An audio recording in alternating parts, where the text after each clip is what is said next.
Hey everybody, Jacob here from the Formula Drift podcast. We have an awesome deal for you. So if you head over to shopfd.com and use coupon code podcast23, you're going to save 20% on any merch. So anything you can find on that website, use podcast23 at shopfd.com. Save yourself 20%. Hats, shirts, lanyards, whatever. Just use the code. Save yourself some money. So why not? You know, don't stop listening. Wait till the show's done. But then head over, shopfd.com. Use podcast 23. We'll see you guys out there. What's going on, everybody? Welcome back to the Outerzone. My name is Jacob Gettins, and we have Mr. Qualifying Ben Hobson. How are you doing, sir? You know, how's your mom and them? I'm doing great. They're spectacular. How's your mom and them?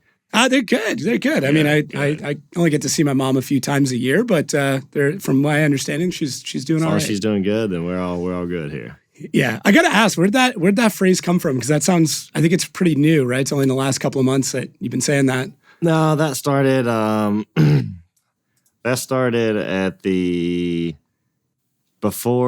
guess, kind of at the Pro 1 banquet last season. Last year?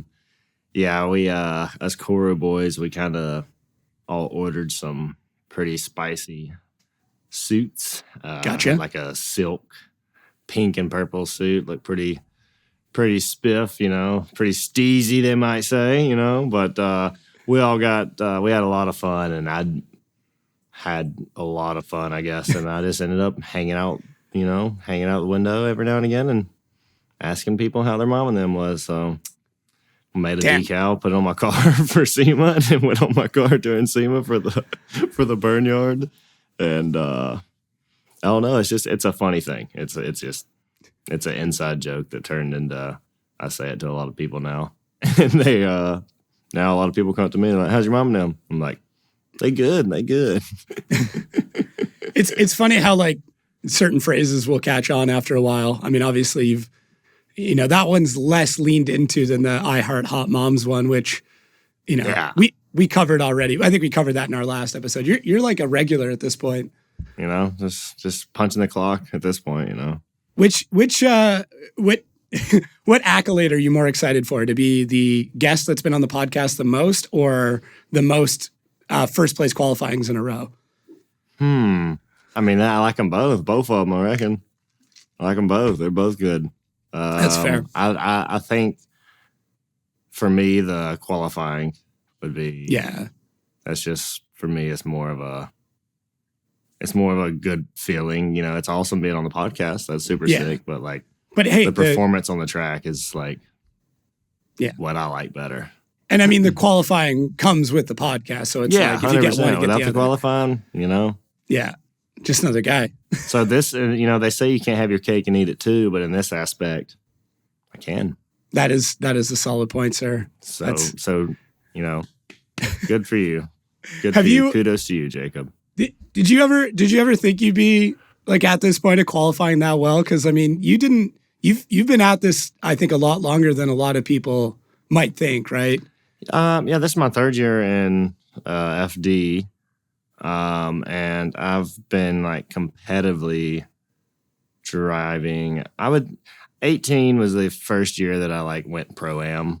Okay. I made 3 of the 7 events because I had lots of car issues, so wouldn't really consider that my first year, but it was my first year in a pro-am. So I think, since 2018, I've been competing in competitions with drifting. So yeah.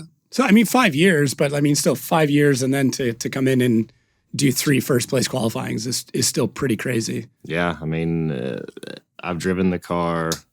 I had a test day in it.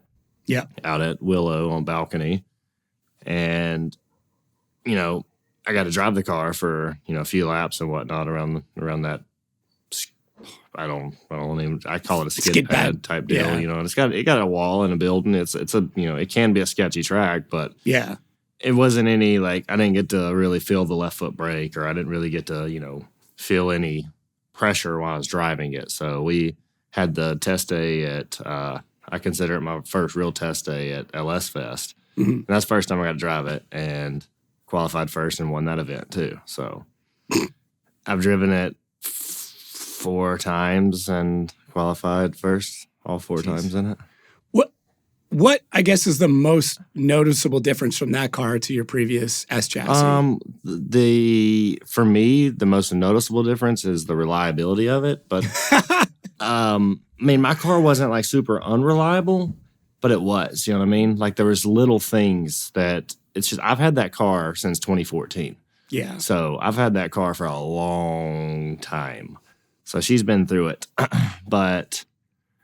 It's a very reliable car, and the weight balance of the car and distribution of it is a lot better than mine was in the previous years. And I've got mine to like taking all the weight out of the rear, and that was a huge struggle with my car because it used to understeer everywhere, every track. It didn't matter what it was. I was fighting issues with the front end. So, yeah, I would say the reliability of the car. It just like there's. It doesn't really ever seem to have a hiccup. Like I was practicing in Jersey and Odie walked by. I guess it was, I already had been like halfway through practice. I say halfway, I've got like 3 laps in.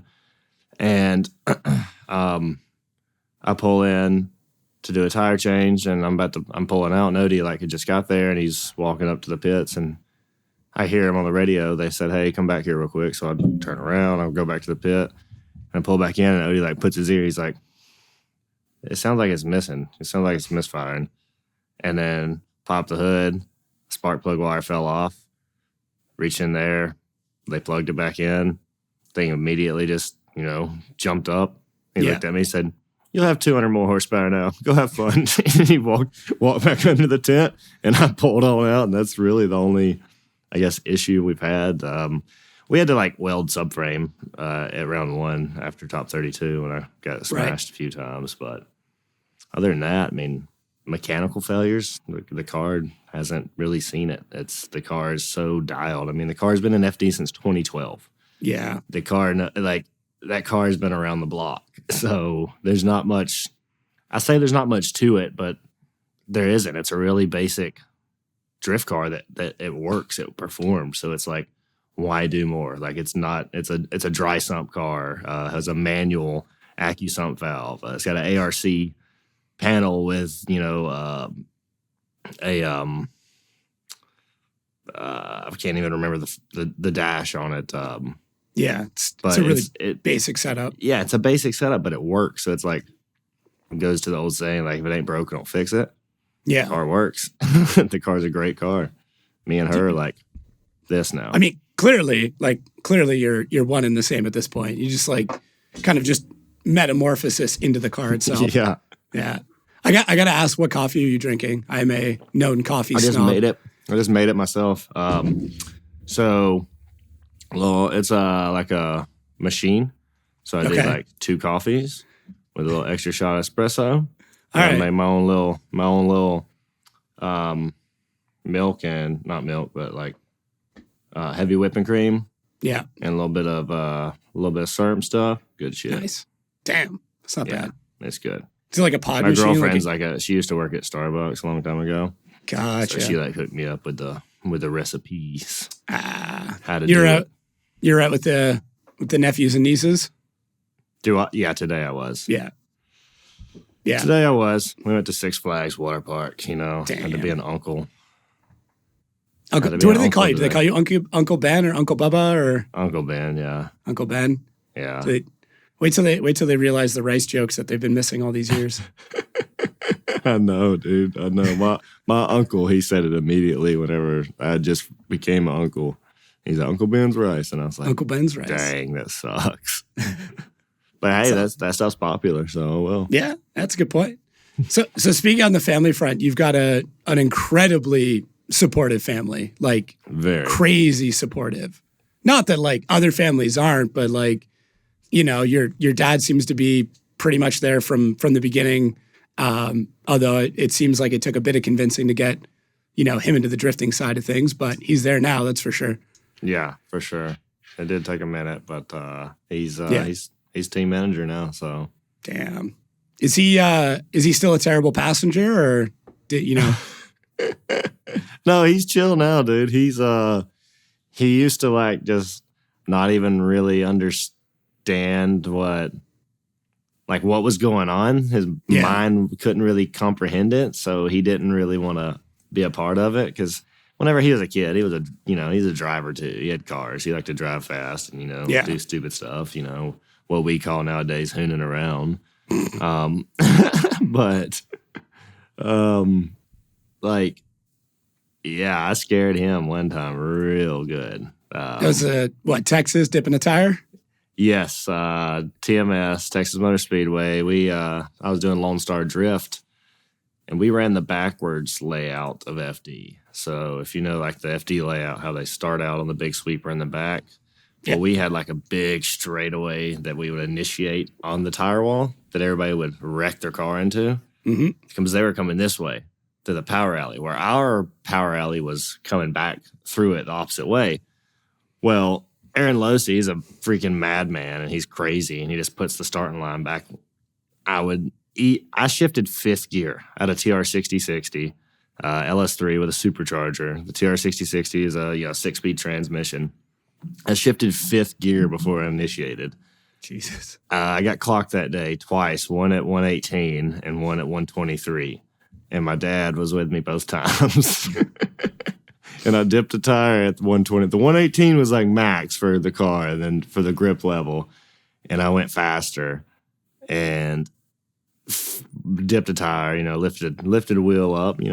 I controlled it. A little clutch work. It is what it is. But yeah, he got out ghost white. Like ghost white. He did not get in the car for, I'd say that was back in 2019, maybe. Yeah. So that was a while ago. He got in the car, I'd say less than a year ago. Like it hasn't even been a full year. So I'd say maybe 6 months ago was the first time he's been back in the car. I don't really know the exact date, but yeah, now he just sits back and chill. He tries to record, and I'm like, Dad, just relax, have fun, just have fun, just enjoy. Yeah. I was out at a Lone Star event right after FD. I think it was either 2018 or 2019. Yeah. So I actually found footage of you driving back then. Oh yeah. I shot a couple clips to your dad, and he was like, "Oh, look how young he was." So that was the second version of the Joker livery, to give you an idea. So this would have been, I think, just the purple in the back. Yes. Still had the Joker face up front. But Okay. I think it wasn't like green up front. It was like gray or something like that. Okay, yeah. I had the white and then that was faded it. into it. Yeah. Okay. Yeah. Okay. Yeah. Wow. Yeah. I know it was kind of cool just like going back, and I'm like, yeah, I was at one Lone Star event. I wonder if I have a shot at Ben, and I do. That's the last Lone Star and the last FD event. That was not the last Lone Star. Last FD at that track. Yeah, last FD. I think that was the last time they did Lone Star there for a while. Yeah, and then it was all Lone Star like Police Academy after that. Yeah, I don't think they compete there anymore. I know that LS Fest does. Yeah. Yeah. So I'll send you the clips after the show. You can go check your technique, see how you did. Oh gosh, yeah. But yeah, I know that run up. It was nuts, man. It's a crazy layout. Yeah. I got Josh Robinson spinning out real bad on that one. That was in his 350Z. Okay. Yeah, it was quite the weekend, I think. Yeah, it was just kind of neat to like go back and that's shit. Sick. That's crazy. I wish we'd have what if we'd have known each other since then? That'd been pretty wild. It would have been wild. That would have been a what if. Both now. I know, right? Were you with FD at that point or no? I was working with Riley Sexsmith at that point. Okay. So I think he got a podium at that FD round, if I'm not mistaken. That was also. If he didn't wreck his car, he probably got on podium. So I know those were the two options, that right? Event. I remember sitting there. I was like, "Oh my gosh, this track is crazy the way they're running it." Yeah, there was a couple of crazy things that happened too, because it was like in FD, it was like Alec Robbins and somebody else, and it came down to that battle for who was getting their license to go into FD, and I think it was Kelsey. Now that I think about it, I'm probably I feel bad because I'm probably just open up old scabbed over wounds, but I think there was a battle between Alec and Kelsey and whoever won it would have got their license, and Alec ended up getting it. Oh, dang. So, yeah. Wild to go back to those days. But yeah. So why the Joker livery though, of all the things to pick? To be honest with you, it was like my car was, I love purple. Okay. And clearly. Yeah. And green. So back in, my 2014 days, whenever I first bought the car as a rolling shell, and it was like, that was my plan with it. Right. So I wanted it, I painted it purple. Me and my buddy painted it in his garage. Not even in a booth. Like we just sprayed the garage floor down with water and went at it. You know what I mean? Spray painted, or not spray painted. We did it with, actual, paint gun and everything. Did the cage green and then the rest of the car plum crazy purple. Nice. And after I drove it for a while, I got a little beat up and I was ready. I wanted to do a livery, that was the thing, at that time. It was, I thought it was going to be cool, turn it, you can't polish a turd, but you can wrap one. And I did. Yeah. I wrapped it up and it looked, decent. I liked it. But I had a little Instagram poll back in the day. And either I was going to do I don't know why I wanted to do a theme like that, but I was either going to do Hulk because purple and green and call it Smash because it's a drift car and it's going to get smashed up all the time. So I was like, that's good.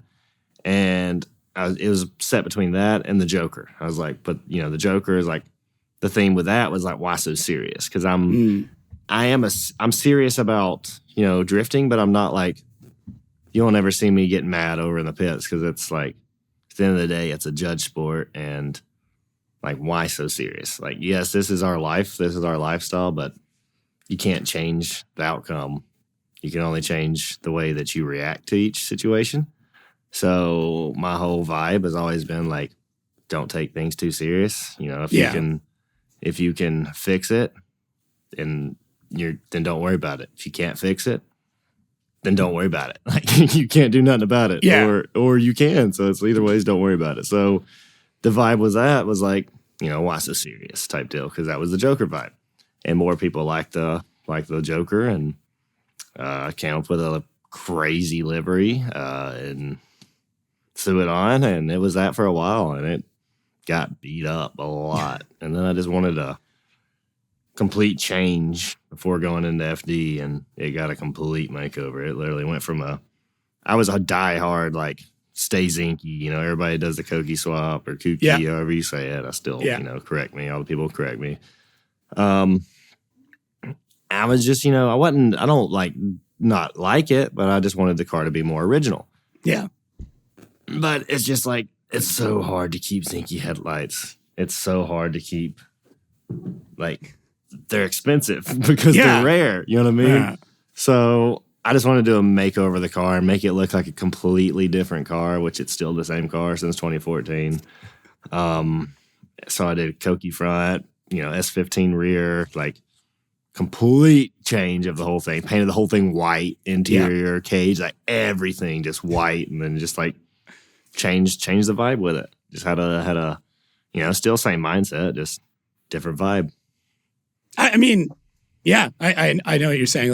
It kind of went a little more professional, more of almost a JDM style as well with the livery. More race car than was it show car? It was I want to say a fuchsia, it was kind of a darker pink, wasn't it? Or was it still purple? It was white, pink, and purple. So once I changed it, then it's and I had a little bit of pink here and there on the car.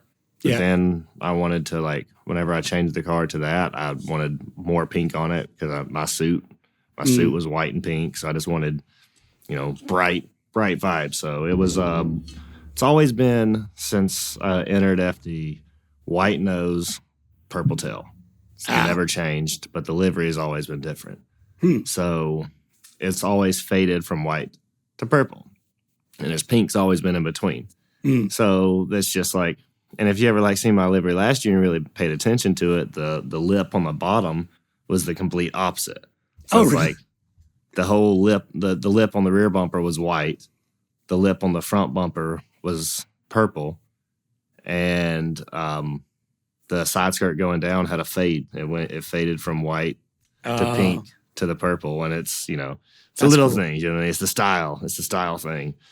Yeah. But I don't know. It's different though. I just I wanted a more professional look. I think a white nose on a car is that's race car. It just screams race car. Just seeing a white nose looking over, it just looks professional to me. You know what I mean? So looks a lot cleaner.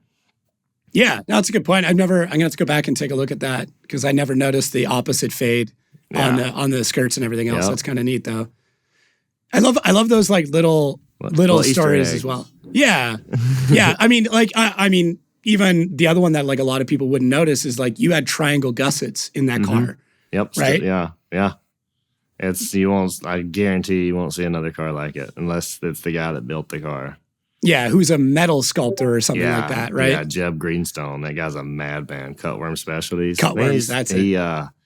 He like builds trucks from scratch, like builds dualies from scratch and they're sick.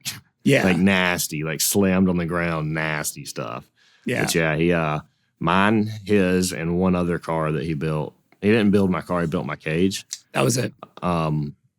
But there's 3 cars with triangle gussets, and him being one of them. And it's different. And I just like being different. I like being different. So yeah. Couldn't tell. That's definitely whenever people notice it, they're like, wait, is that how do you get that? I'm like, yeah, you won't get it. You don't. Yeah. You ain't gonna get it unless you make your own dimple die. Yeah. That's not an easy thing to do. No. Yeah. Likes to tear. I'm sure somebody can do it, but 100%. It's just it's the cost factor of it. Yeah. So let's run through your stable of vehicles here, because you started out in a Mustang, right? Mm-hmm. Yeah. Was it 2011 GT? 2011 GT, automatic. Right. And, my parents rest in peace. Rest in peace, all those. Idiot. Yeah, rest in peace, all those ABS modules, right? Yeah, dude, I fried a lot of them. Man, yeah, my dad did not. He used to warranty the tires. So he didn't know what they were going on because they had a tire package, warranty on it. And he's like, "What is going on with these tires? They're like wearing weird." I'm like, "Don't know. Just don't know, dude." To the point where I was like taping painter's plastic on the side of the quarter panel in the car, and I'd go drifting with it, and then I'd peel it back off because my dad would like inspect the car. Oh my God. Yeah, so I just peel off the whole sheet of paper. Boom, spotless car, no rubber anywhere. Until he saw a video of it one day on Facebook somehow. Yeah. I don't know how I got there. I didn't put it up there because I was somebody else. They're probably like, look at this kid ripping around in an auto Mustang. So. Yeah. And I used to take it to the track, dude. I'd put 16-inch wheels on the back of that thing, and I'd launch it off the line. It had 1, 2, 3 drive, right? It had a little tree on it, so I'd slap that thing in second as soon as I punched it, and I just keep it in second, just leave her pinned. I didn't know what a handbrake was, I just throw the car in. The car had great weight transfer because how heavy it was, you know what I mean? Yeah. It's a solid axle car. Soft suspension. Yeah, very. But I'd go shred with the boys, have fun with it, and then I got more serious. I wanted to do it more and sold it, bye-bye car, miss it. But, I got another white Mustang now. So yeah, it's so you sold that and then bought another. Did you buy an older Mustang at some point? I bought a 04 40th anniversary Mustang GT. Damn. 5-speed, old manual. That was my daily. But first I bought a 240. Found a 240, the one I still have today. Right. Bought it for $750. Came with an RB25. And a $750 with an engine? Yeah, with an not in it, but it was a buddy of mine. But yeah, it came with it. Motor came with it, and he gave me a 370Z 6-speed transmission. So I think it was out of like a 2012 370Z, but it's like a brand new transmission. And I slowly put the car together, over like 2 years. I hit up, I think Brett Collins, he actually, built my adapter for the transmission, and it was the first one he ever made for a Z swap to an RB. And now I think he's selling a lot of them, but this, they're completely changed now. Like, yeah. But mine, I had to take the bell housing off. And if you ever pulled a Z bell housing off, it's not as easy as a T56 where the front bell, just the bell housing, like the whole case comes off. Like all the gears are exposed. So I had to find a shop that had a mill that was like this freaking big to be able to fit this whole bell housing in, because I had to mill, I think, 18 millimeters out of it so that the adapter plate could go in between. Or the input or the shaft wouldn't actually mate in. Exactly. Yeah. So I had to mill it down so it would mate up, and like had to literally just cut the side of the box for the starter to fit because there was no other way for it to. So me and my buddy just cut a little rectangle in her, and the car worked great. I drove a lot with it. It was one of the first, I guess, swaps done like that. Like I was there's a few times I got irritated with it, just like we all do with our builds, and I posted on stuff for sale. Just I was like, screw this car, I'm done with it, blah blah blah. It doesn't never really work. All it does cost money. Then I would just like have so many people hit me up about it because of the swap. And I was like, nah, I want to keep it. Even to the point, like, I remember Officer Dan hit me up a long time ago, and he offered to trade me. And Dan, you're my boy now, and if you're watching this, like, I'm so glad I didn't take that deal. You'd have screwed me. He tried to take, like, that, and he's going to trade me his dog box, right? That second gear was blown up in it. He's like, it needs new second gear. And it was just the dog box, and I needed to come out money on my end. Probably go find the messages somewhere. And I was like, damn, nah, I'm good, dude. You keep your stuff. I was like, if he wants it, it must be a pretty decent, setup. You know what I mean? Yeah. So I kept it. It worked.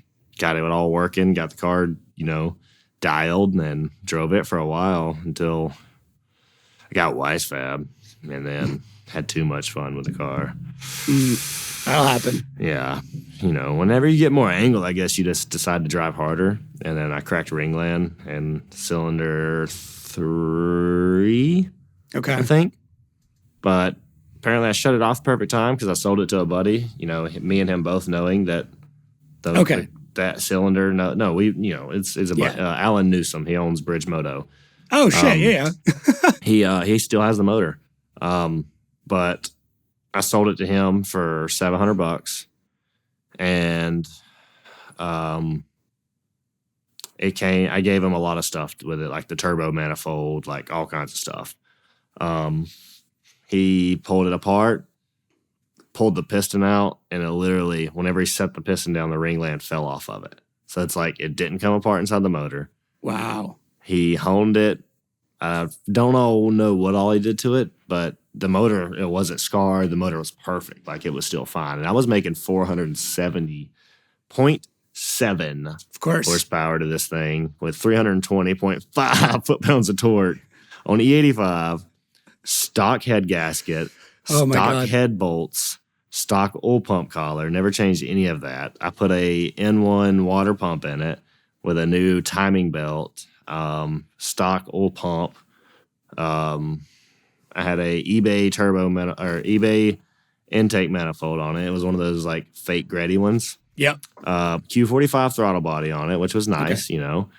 Had a V-mount intercooler on it, so it was sick. Where the radiator was, because I put the radiator in the back.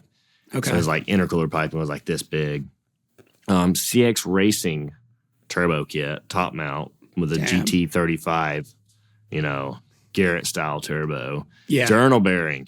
Of course. Bearing stuff. So doesn't it boost until 5,500, but no, it lit on it. The E, it was actually a pretty peppy car, and I was surprised. I was honestly surprised. I had cheap parts, but I had all the right expensive things to make those things work. Like I had an AEM full standalone V2.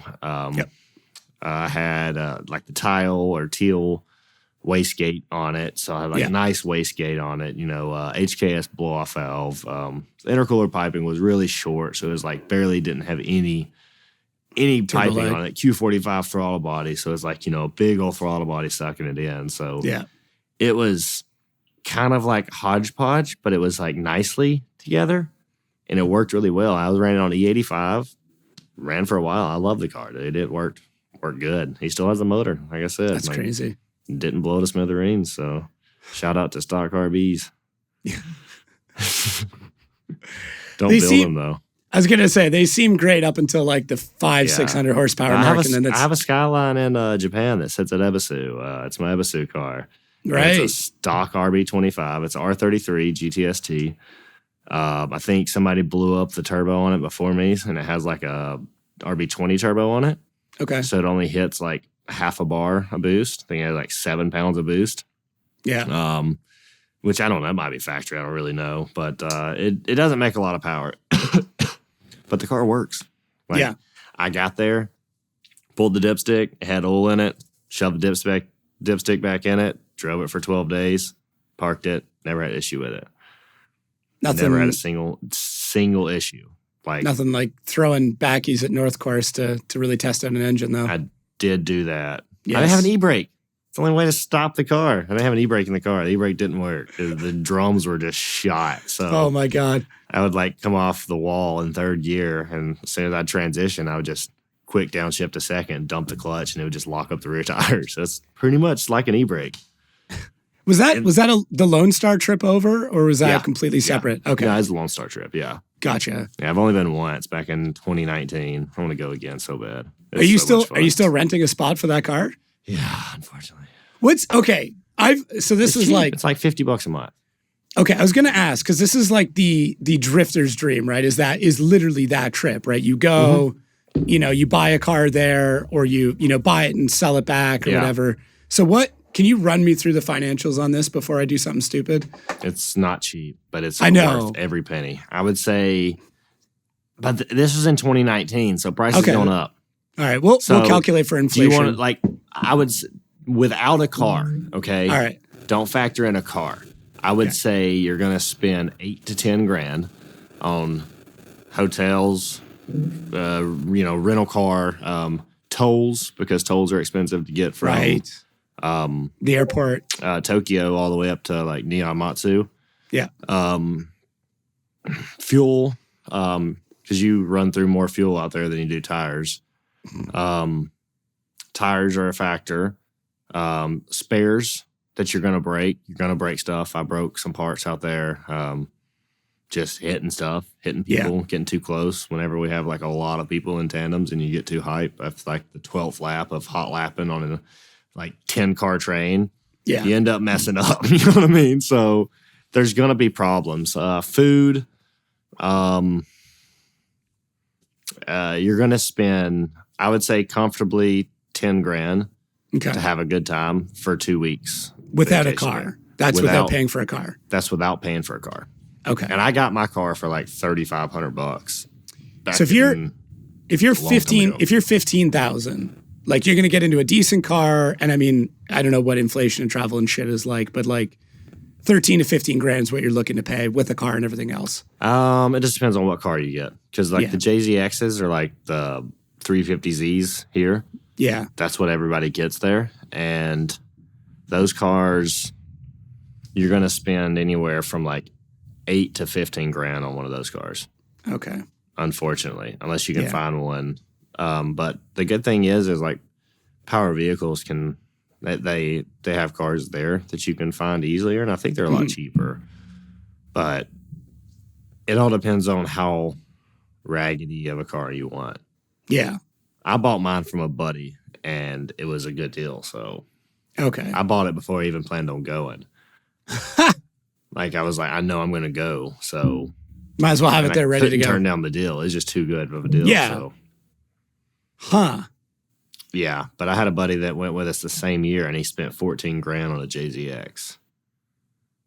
Jesus. So he's 25 grand into that trip, basically. Yeah. Yeah. Jesus. And that depends on how much. 2 weeks. Yeah, it's 2 weeks. It's a once. Like you could do it one time and you will be happy with, I'm sure you'll want to go back. Yeah. But like the fact that I went and I did it, like I could never go back again and still be just as happy as, going back again. Yeah, bucket I would list love to go checked back out. again, but it's just like it's a dream come true. Like I went to Top Garage. I'm sorry, not Top Garage. That's my buddy's local here. Shout out Top Garage. But whatever the freaking big shop is there, my mind went blank. Yeah. But we went lots of view sites and whatnot. It was cool. It was super cool. So I would recommend doing it 100%. If you can, and it's on your bucket list, do it. I'm going to have to talk to Mr. Sage about getting a pay raise or something if I'm going to pull that trip off. Come on, Ryan. Come on, Ryan. It's a research project. I'm doing it for the show. I'll go interview FD Japan. Listen. Yeah. You just go to, you go compete in the street legal of Lone Star. Okay. The winner gets a paid trip. I don't know if you know this, but I'm not a great driver, so that's not going to happen. Well, listen, I'll wear your helmet, okay? All right, cool. We'll split. You just got to wear this. That's it. Honestly. Just wear the beanie. That's it. Dude, if you shaved off the mustache and just wore the beanie everywhere, I don't think fucking just let anybody would know. grow back just a little bit. That's it. Yeah. I think we can pull it off. I think we can do this too. It's funny. There's a photo of Milstein from RTR, and he's got the same hat, and we have a photo of us standing next to each other, and it's the same guy. Like it's just the hat makes y'all the same people. Yeah, it's crazy. Yep. It's crazy. My goal by Irwindale is, now that Neff is finally giving me a hand with hats, is to flood Irwindale with hats. So that way when they like pan to the crowd, it's just like teal beanies everywhere. That'd be sick. Can you imagine? So it's like Where's Waldo? And then I'm gonna get Danny Duncan to send me a whole lot of I Heart Hot Mom hats, and I'm gonna flood compete. Everybody with like two armies. It'll be like soccer games where like one team is on one side and one team's on the other. If you like hot moms, go this way. if you like dudes and you want to wear the beanie, go this way. If you like sweating your bag off in 100-degree heat, I should have went the Ken Gucci route and went with a visor. Yeah, I'm so regretting went with a visor. Or a cowboy hat, like I can see you in a cowboy hat. I don't think FD needs any more sheriffs. Or just a hat that says cowboy hat on it. That would be funny. Mm-hmm. That would be, or just cowboy, and then it's a hat. Mm-hmm. And people ask, what's that? Oh, it's my cowboy hat. It's my cowboy hat, huh? Yeah. What are you, a nerd? Yeah, we'll see. We'll see. I think the beanie does it for you. It does, yeah. And I joke now, it's great because like I go into the crowd and, you know, if I take it off, no one has any clue who I am. I go incognito. You blend in. It's perfect. I know, that's me. When I pull the suit off and take this hat off, dude. No one knows. Just look like one of the crew members. Yeah, but James Dean will always be 7 feet tall, and there's nothing he can do about it. You and I, we can hide. He's always going to be a foot above everybody else. 100%. Yeah, that's what makes us better than James Dean. That's the only dude that like makes me feel short when I'm talking to him. Like, he is a huge human being. Like, such a good guy though. That's he's an incredible guy. Such a good guy. We get to hang out a lot during Drift Week 6 whenever he went on it. Yeah, I forgot that he did that. Yeah. Because he drove a couple different cars there. The ECU Master car. That was it. Yeah. Yes, I think Zach like built him a car. Mm-hmm. That's wild. But so what? Give me the rundown on your childhood. So like you're what, youngest of 4, mom and dad, Joey and Kim. Kim's your mom. Kim, right? You know, you guys are a tight family. All the siblings real close together. There's only a couple years between you. Yeah. Parents were kind of like, all right, let's have kids, get it over with. And then we're just knock them out. Yeah. I think my first 2 sisters, they're 19 months apart. And then there's 2 years between my brother and my sister. Yeah. And then me and my brother are 19 months apart. Okay. So that's pretty close. You're fairly close then. Very, yeah. Yeah. And then you've moved a couple of times. So originally from Alabama. Yeah. And then you went to Panama City, Florida. Yeah, Panama City Beach. I finished out my 11th and 12th grade year there, which kind of, it wasn't like bad, but it just sucked that I had to leave my hometown where I grew up with everybody. Right. And everybody I knew, and then didn't get to graduate with any of them. So kind of sucked. That's kind of like what made me kind of like be who I am, because I just like didn't really relate to anybody in Florida.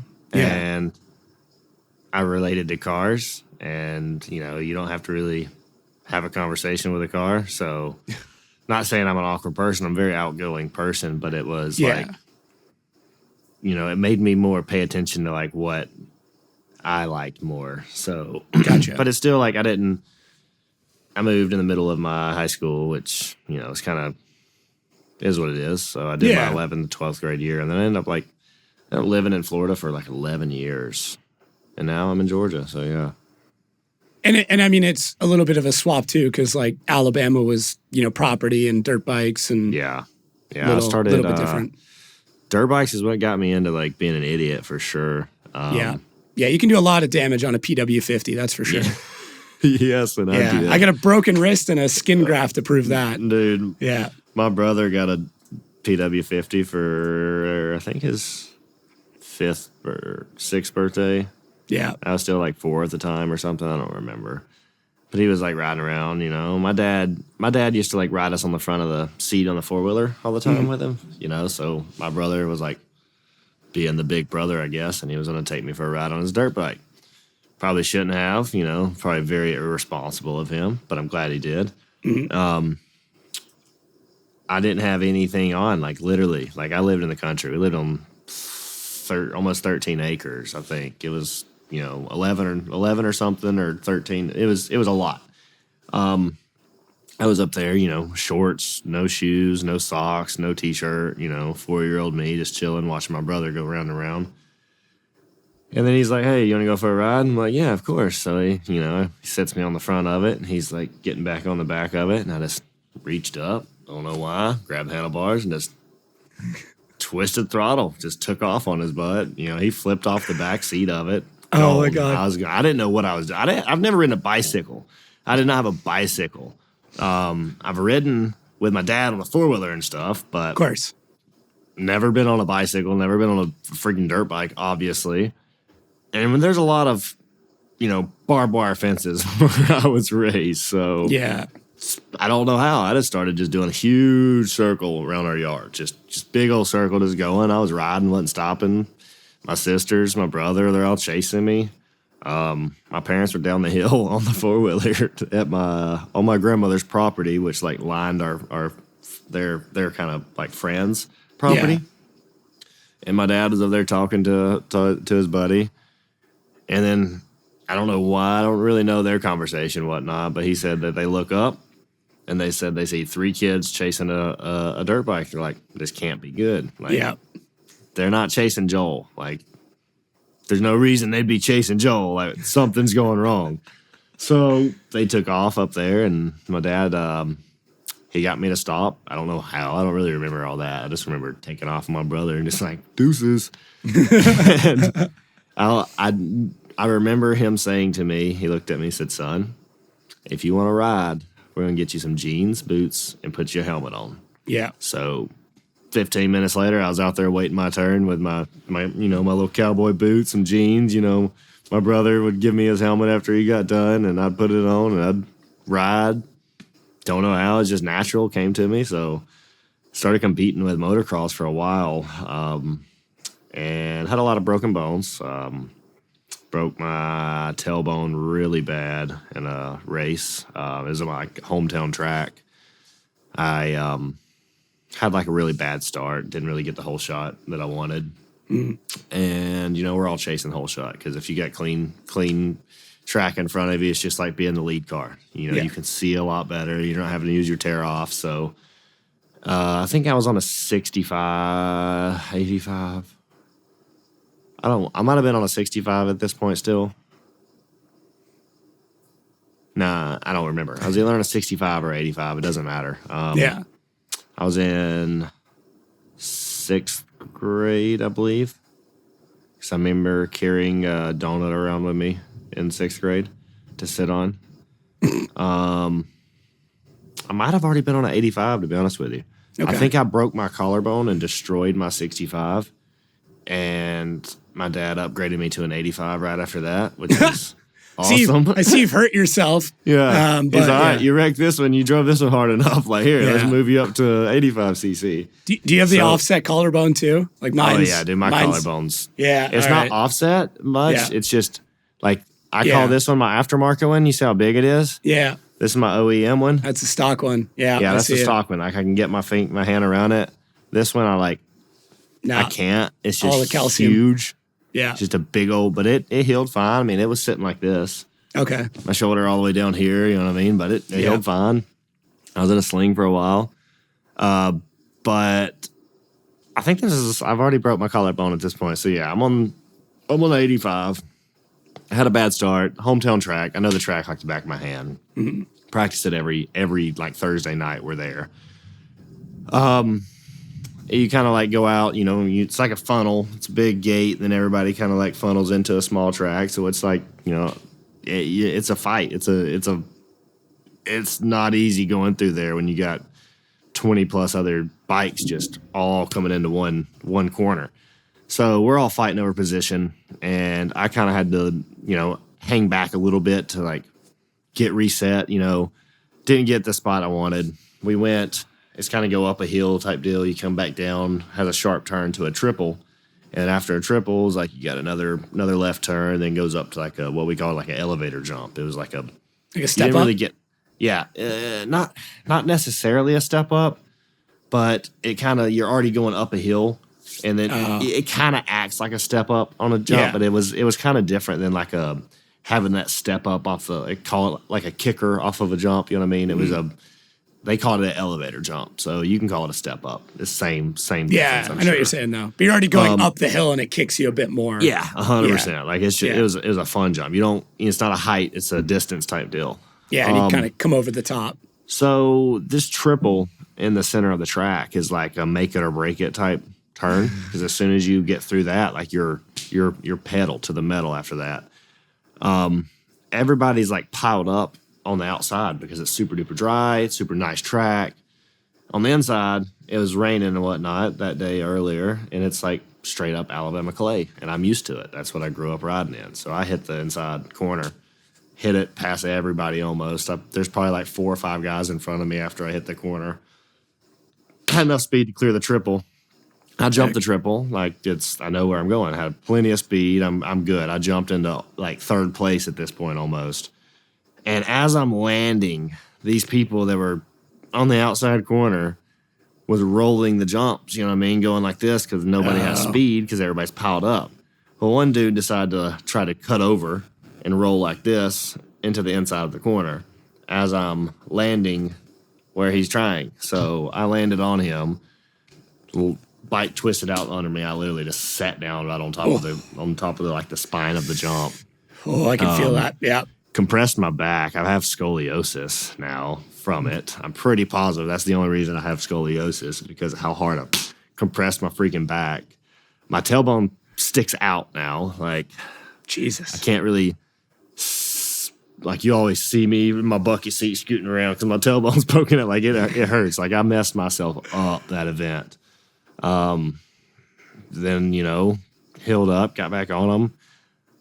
Then my dad had a really bad accident, and he was close to not making it after that accident. Like, it was just on a fun day type deal. Me and him were messing around, playing same track, same jump. He was recovering from an ankle injury from a previous accident that he had, and he was right behind me. I hit the jump. I was coming around it, and I just hear his bike like pinned out. And if you're pinned out, you're normally like trying to bring the front end up. If you're in the air and you need the front end to go down, you tap the rear brake. It stops the momentum of the rear tire, and it sets the front end down. Well, if you need the front end to come up, you can give it a little juice. The torque of the motor will kind of bring it up. Well, he's just pegged out. He had a built 250. I think it was bored out to be a 290. Jesus. It was a nasty bike. And I can remember just looking over my shoulder and seeing him nosediving like this. And I knew he was already hurt from his ankle. And I just stood up out of the corner, just stood up. My bike like jumped over the berm. People thought I got in the wreck because my bike was just laying off the side of the track upside down and whatnot, like still running. And I never stopped. I was coming through the corner. I looked over, seeing him wrecking. I just stood up. Both feet hit the ground. The bike shot out from under me, and I just took off running backwards to him. And he hit, and he slammed on the ground super duper hard. Bike hit him, bounced back up, hit him again. And I've never seen my dad in that much pain. Like he had concussion, bleeding in the back of his brain, broke his collarbone, I don't know how many ribs he broke. He had, bruised spleen, bruised kidney, or if you might have been one of them punctured. I'm not like super duper sure. I don't remember. I was young. He got beat up bad. He doesn't remember the day. He still doesn't remember. He has no memory of it. Like it knocked him out. One of his buddies was there, and he pulled up on his motorcycle, and he was like, took off with my dad, put him in the truck, and he took off. Mm-hmm. And me and his kid were just still there at the track. I was like, they just left us. And I was like, of course. Well, I mean, of course, right? Yeah, Dad, to this day, he's like, why the heck did Mike leave you? I'm like, that's what I'm saying. Like, he should have loaded our bikes up too and took me. Like, he just left me at the track. Like, I'm just here by myself. Later on, somebody came and picked me up and, brought a trailer and picked us up and whatnot. But that's crazy. I just continued riding. I was a kid. I didn't know. I just continued riding, because I still raced. But he got hurt real bad, so they were like, done. No, done with this. And I still missed it. I still rode my bike around and whatnot. Still, but just didn't do it competitively. Missed it a lot, and that's what got me into cars, to be honest with you. I was being an idiot, you know what I mean? But I can also give a shout out to one of my sister's ex-boyfriends that really got me into cars when I was like 14 years old. So, that's funny. On closed courses, of course. Of course. Yeah, for sure. Closed courses, 100%. Civics, Never talked about anything like that on the show before, so I know what you're talking about. Nah, illegal stuff, I've never done that. No. Everything's legal. We're good. I've done. Cool, yeah. Maybe, allegedly. That's the word we're looking for. Allegedly, I drove a Civic when I was very young. Yeah. At a very, very, very high rate of speed. Like Civic Si, VTEC, built like carbon lip carb, like super, super nice. Nice. White wheels on it. Ooh. White wheels. Gosh, it was so nice. I miss that car. It Love you some white wheels. But it was, me too. You gotta have the white wheels. Pretty sure they're like the OG, like white Volks with like the blue Volk on the, like the 5-spoke. Super clean. Classic. Car. Super clean SI. 99 Civic SI. Like, yeah, I know exactly what I know. The blue, the light blue. Yeah. Yeah. That was a great car. So good. Had a it was like right before that spaceship era they kind of got into it, like the crazy interiors and stuff. The nice, Need for Speed SI, underground type shit. Yeah. Yep. Smoked a Camaro on the interstate with that thing before, allegedly. Thankfully, you didn't do it. Somebody else did, but you might have been in, I was on a racetrack. Yeah, of course. But it still wasn't me.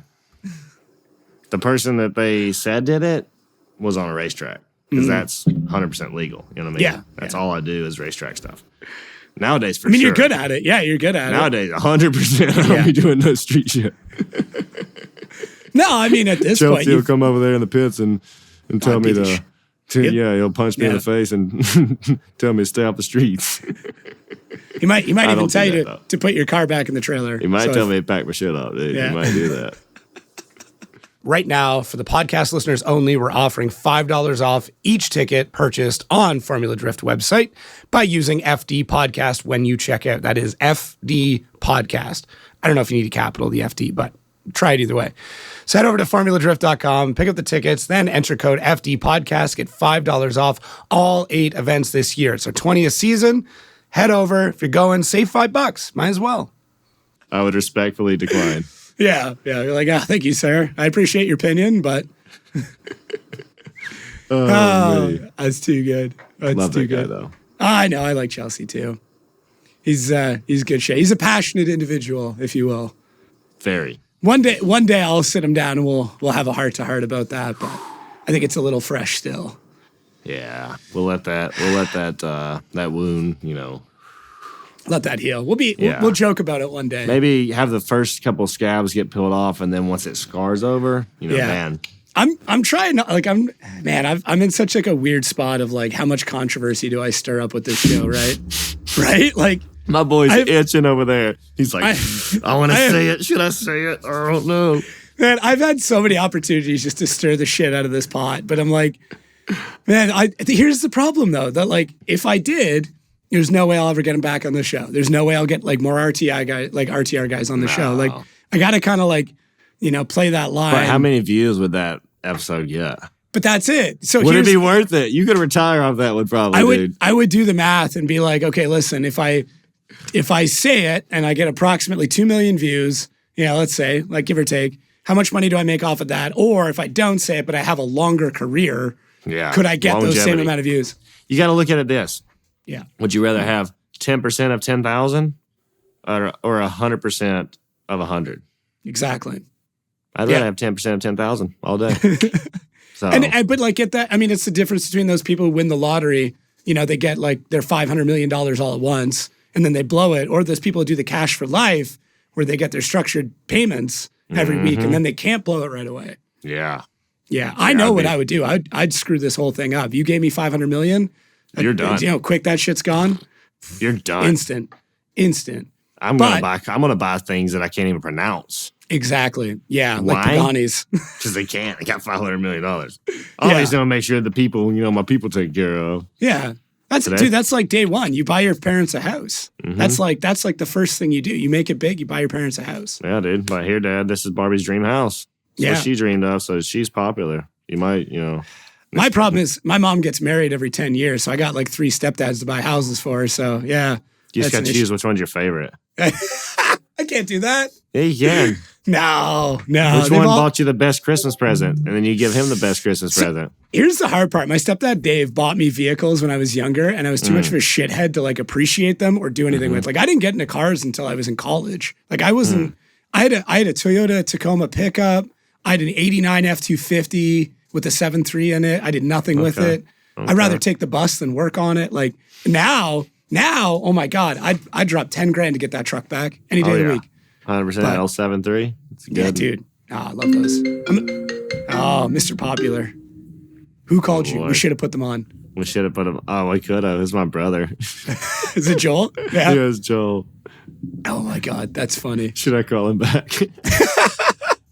But you're on air. You're on air. 2 tickets to. I need you to tell me how difficult it is to get a mule out of the holler and outside of the house. That's what I need him to tell me. Oh, we'll figure it out. Yeah, we'll get the chains out. It's not easy. It's what I've been told. Ain't nothing easy. No, you don't want to cut the tree down because it'll roll on top of you. We never found out. No, it's good. I'm glad your dad stopped you because we never got to find out. I was ready. Yeah. If I see it, if I could, I'm glad I didn't capitalize on that idea. But I love that there's like the 7 people. Where there's a will, there's a way, and I was gonna get that thing out because I know if I didn't, my ass was grass. Yeah. So, well, the way you chose was the wrong way. That's the problem. That was the only other way, dude. Yeah. Only other way. Because they'd have seen me. They'd have seen me driving the tractor across the yard. They didn't see me carrying an axe. I mean, I think your dad saw you. I think he did. Yeah. Or he heard it. No, I think I don't remember what he might have saw me. I don't remember. But I don't know, dude. If he did, he waited a while. Because I about had that thing done. He let you struggle for a bit. He might have, dude. No, he seems like the kind of guy that, like, if you screw up, he's going to let you pay for the consequences for just long enough that you remember, but then help you out. 100%. Yeah. That's my dad. He's good shit. He's a super good guy. Good guy.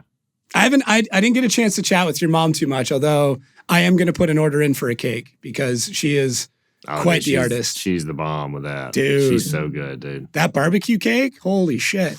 And I'm also a keto fan, so I'd be very happy to put in an order with her. Okay, heck yeah. Sweet. Yep, she'd love to make you something, I'm sure. Yeah, she's good at it, dude. Yeah. She made my nephew an FD cake on it one time. Had like a track with a tunnel going in it and whatnot. Had Von Gittin's Mustang on there. There's a Hot Wheels. Had a little S15 on there. Sick. That's pretty sick. Yeah. She's good. She's very good. She just like me with the drifting, she just started making cakes. I don't know why. She just did it. And that's with me with drifting. I don't know why I started doing it. I just going in a straight line was boring. You know what I mean? Yeah. I went to the drag strip a lot. It's fun, but it's just Didn't do boring to anything. me. It's just Well, I mean, boring. some would argue that like what drifting is now is essentially drag racing with corners. Like, I mean, it's different. I mean, it's in a way it's the same because like No, it's I that, agree. I agree. Yeah. There's a drag race to the first corner. That sucks, but there is. That's why we have a chicane. Yeah. Like, it takes the drag race out of it. I was going to say, do you think that it's doing what it's supposed to do? Yeah, Mr. absolutely. Lead Run? Yeah. Absolutely. Yeah. I mean, if you have your timing right as a chase car, you'd have no issue staying with them.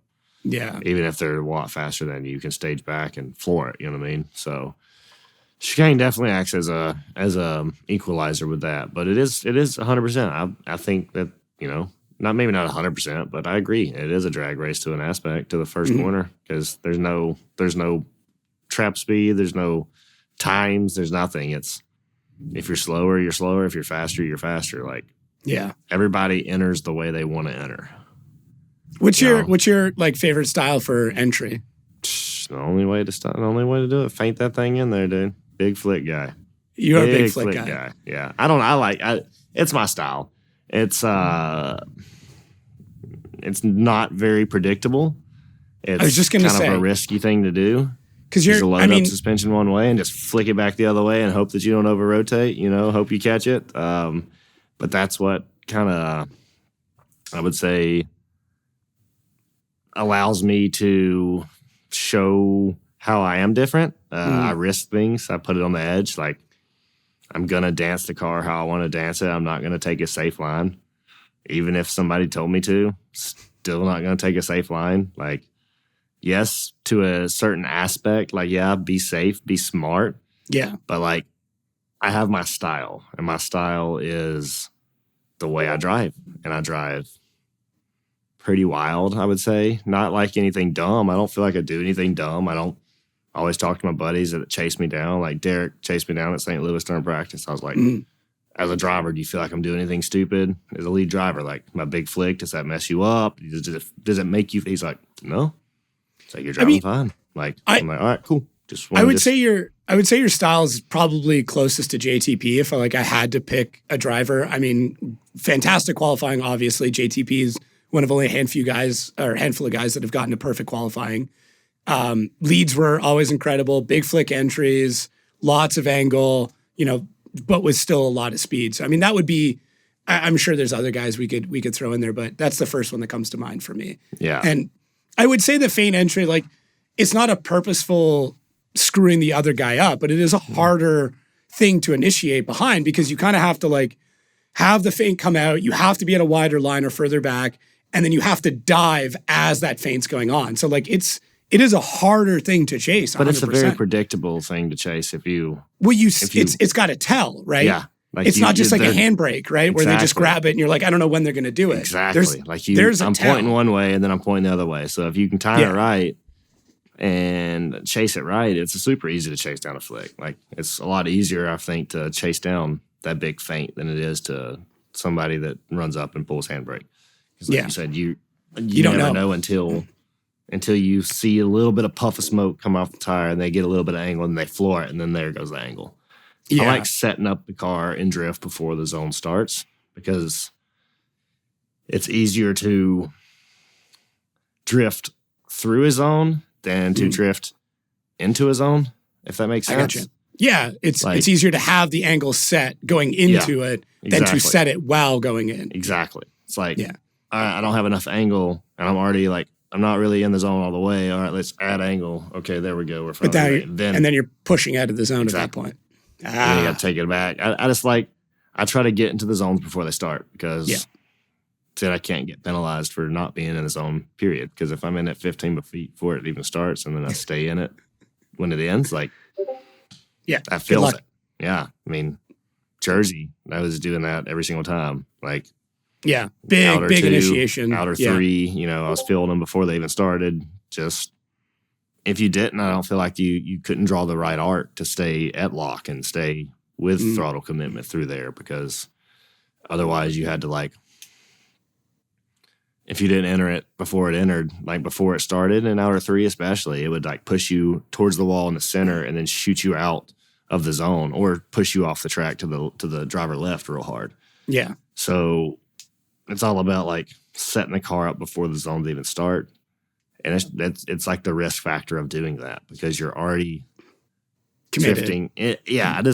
That's my style. I don't know. I like to be different. I like the car to be on the very edge. Like I can't do anything else. So I hope I don't mess up type deal. You know what I mean? Yeah. Like this hand's locked up here when I'm going around a corner because the steering wheel won't turn anymore. I'm at full lock. Like I can't hit left foot brake right now. Like I can't do anything but just stay matted. And I like driving that way. I'm big like driving with throttle. So how are you figuring out your initiation points? Are you timing it? Are you looking for markers? Is it a feeling thing? It's a feel thing.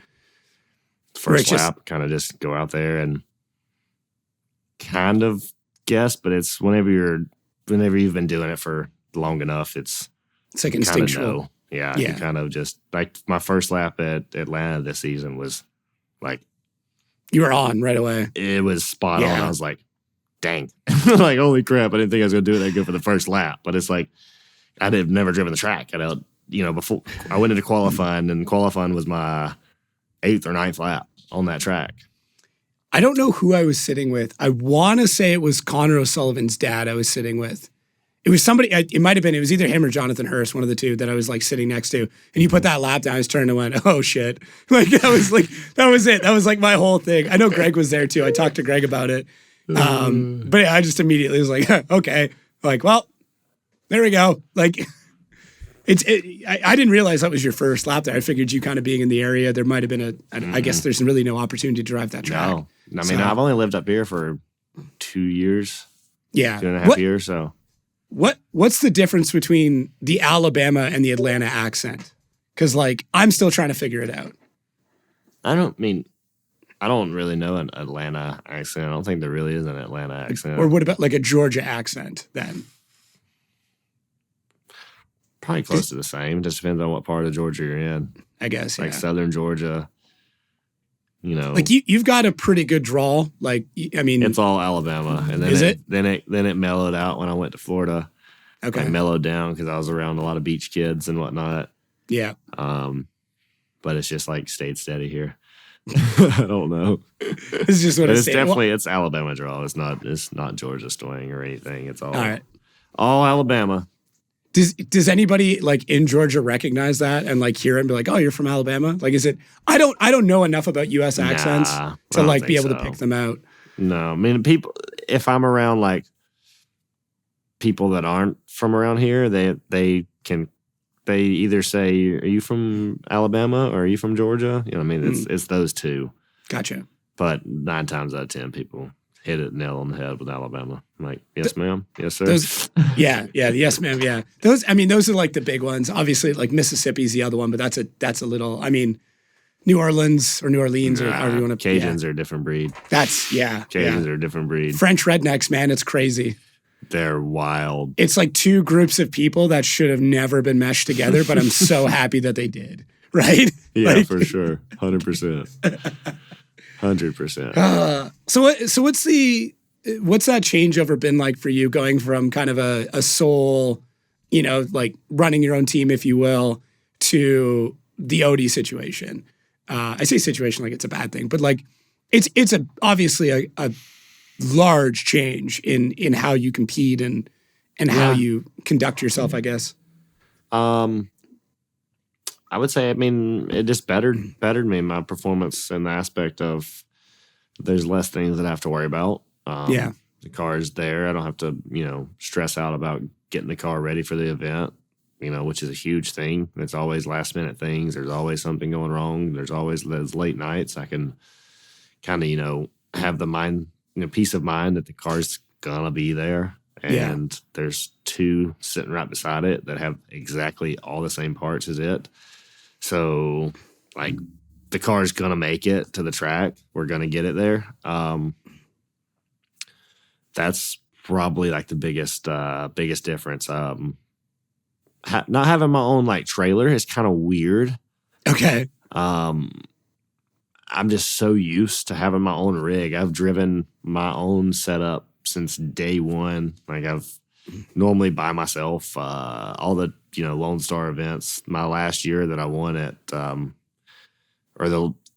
my last season and the next season I won it. But my last season, like I drove to every single round by myself. My parents would fly in.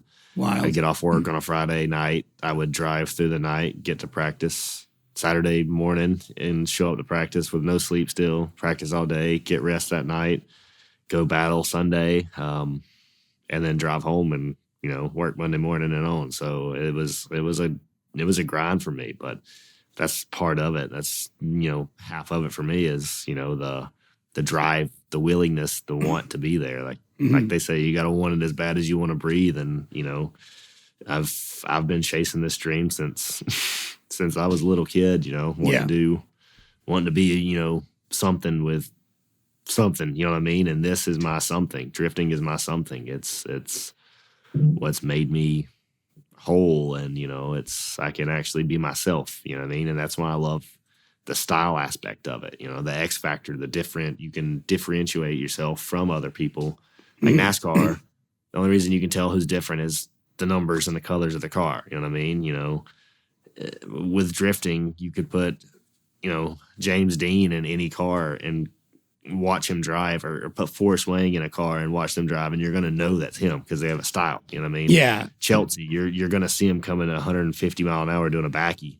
Like that's going to be there's Denofa. I don't know whose car he's driving. I feel sorry for that guy. Yeah. You know what I mean? But like you have your own character. Like everybody can fill the zones. It's just how you fill them, but how you get to the zones and what kind of style you have. It's not, I've always wanted to do something and it just requires a shitload of work, but like to take a run, especially like a drone run, and black out the car so you have no idea what it is and see if you could figure out what it is. And I feel like you're not, as you said, you're not going to know who it is based on the zone, but it is what happens between those zones that you can figure out who that driver is. 100%. Yeah. Yeah. The zone's almost all the same. You hear everything in between. Some, butthead revving up on the line across from everybody, they're like, that's probably Hobson. I don't know why he's revving up like that, but he's revving up. Is that what you do? Do you like? Oh yeah, every time. Yeah.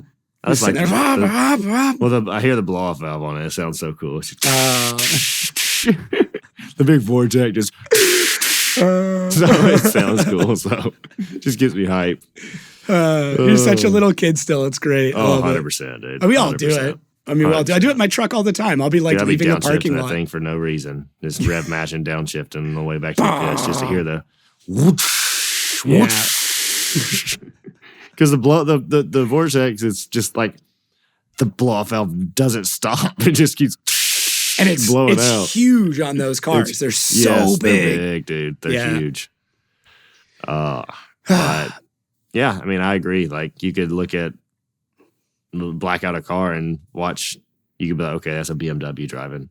Yeah, because they had no angle. Terrible. Oh, what? Did I say that out loud? I'm trying to think of like the most angle driver in a BMW, but it's now that you mention it, it's a little difficult. I would say Nick Novak drives a fair bit of angle. Novak and maybe I don't know. Blake kind of whips it in pretty hard for a BMW.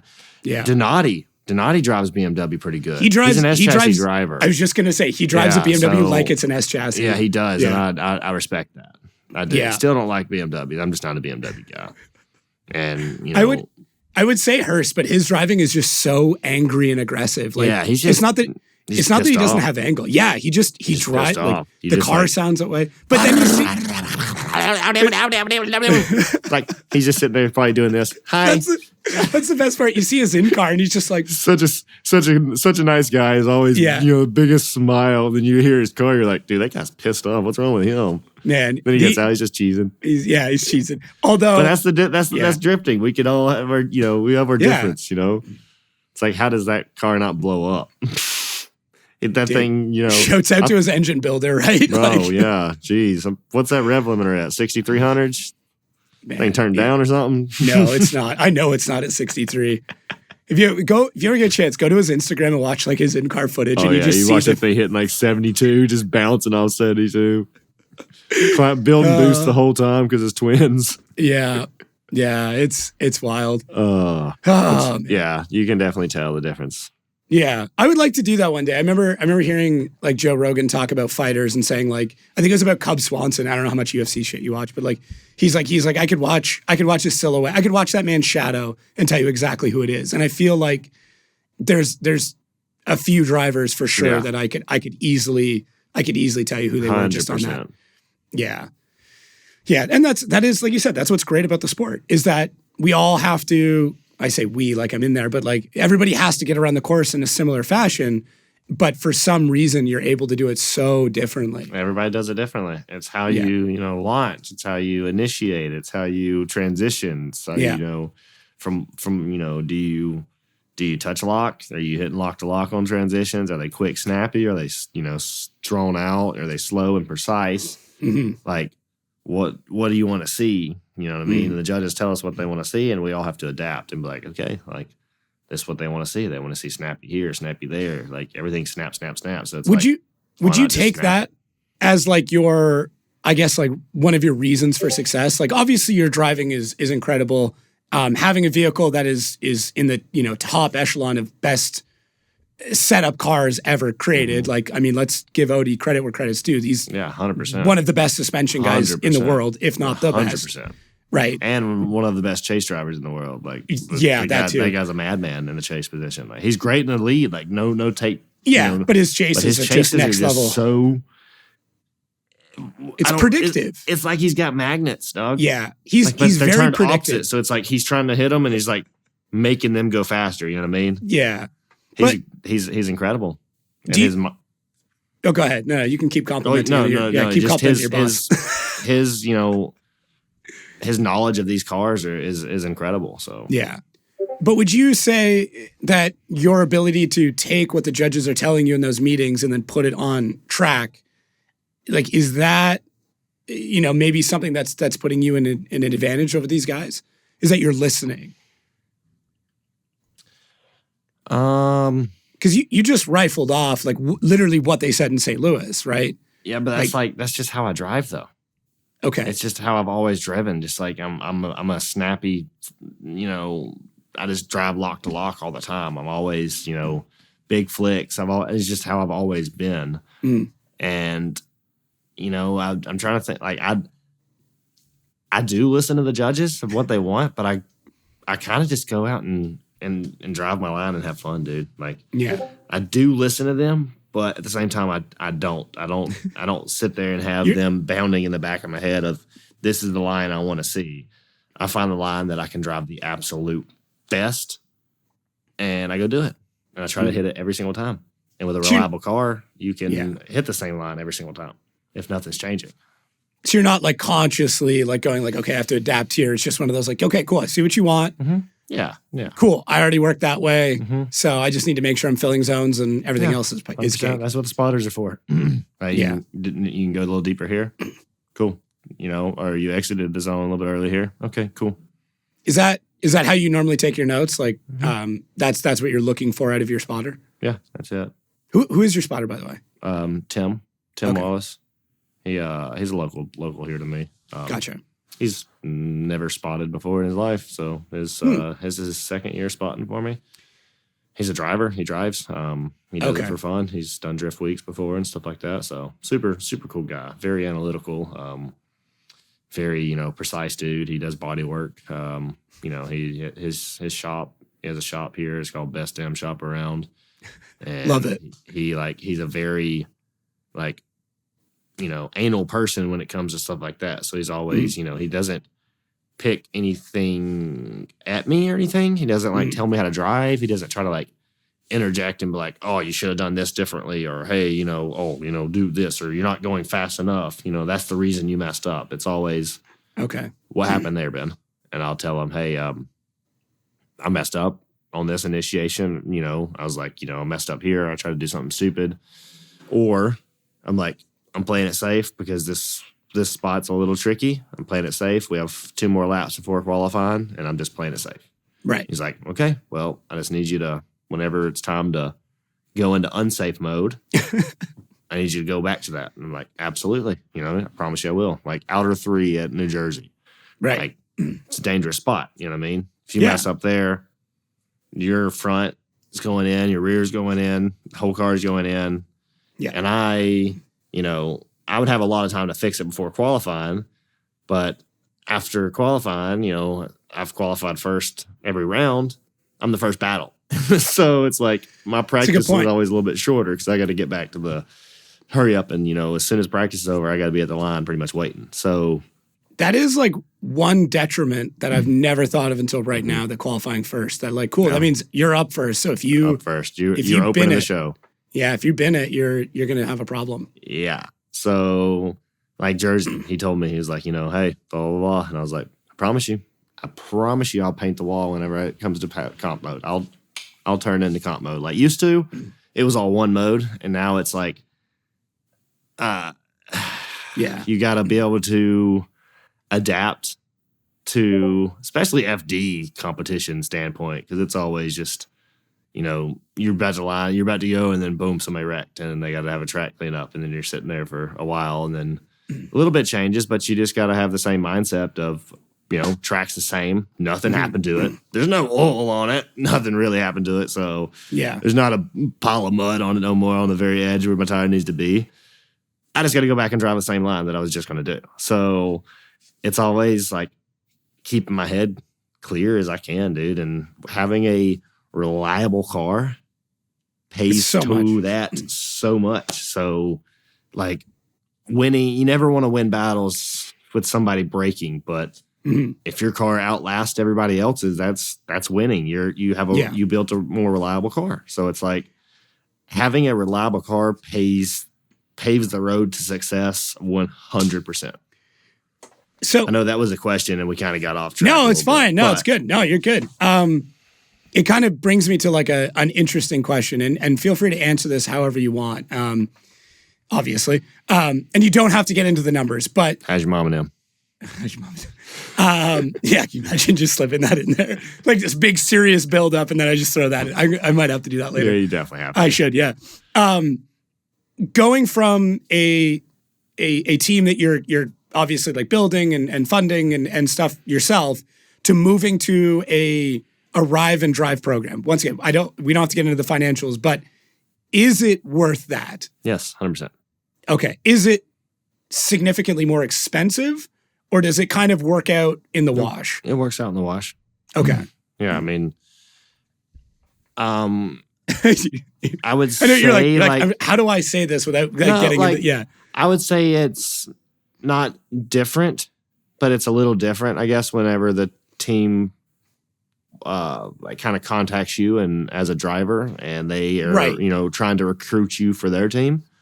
It's gonna it's gonna need to be different negotiating power. Yeah, it's gonna be it's gonna need to be affordable for me to step away from something that I've built up to driving for a team, which is awesome. It's like when I race motocross, that's like going to a factory team, like going to factory Kawasaki and racing for Kawasaki. And I just went to factory team feel suspension, and it's like I'm a factory driver now. You know what I mean? Factory rider back in the day, like 18-year-old Ben, 12-year-old Ben would be like, you a badass, dude. You know what I mean? 18-year-old Ben would be like, hell yeah, dude. Let's go. I mean? Like, yeah. But now here I am driving for a team. Like it's awesome. Like I love it. It's I'd say a little bit more pressure because everybody, they're like, oh, Odie, is Odie like, he, I don't want to say he doesn't help me out because he does. Like the car, he has notes on the cars for many, many, many years. Yeah. And they put base settings on it and like, hey, this is what this is what we've found over the years to work here. We've put this in the car. Go drive it. Wheel speed should be good. You're a little, if you need to add, take away, this is what you can do. Here's your graph. He shows us. But like my boys, they're just good, dude. My crew chief, Freddie, he knows and he understands suspension beyond means. Like he knows what 1 click versus 5 clicks will do. Like, he knows that I wanted to grip the car up in Jersey when it started raining in practice. I was like, hey, I need more grip. He's like, it in the tracks, how does the track feel? I'm like, coming across the center section, I can get a little bit of speed, but it's like I have no forward drive in the beginning of 2, at the end of 2. But in the center sections, the concrete, he's like, but think about this. I put more grip in it. You come across there a lot faster. You're going to be coming at these walls a lot faster with the same amount of grip. You can overshoot 3. Well, it's not, if we put this in it, it's going to do this versus doing this to this. And I'm like, whatever you think works, dude. Like, I don't know. Like, I don't know. I'm still learning, what suspension and stuff, what settings I like and how it reacts. And he, it's super cool to be able to work with them, and they, my boys will make a click or, make an adjustment. Like, how did that feel? But, oh, I literally felt the side bite, you know what I mean? Or, hey, what do you need? We sat down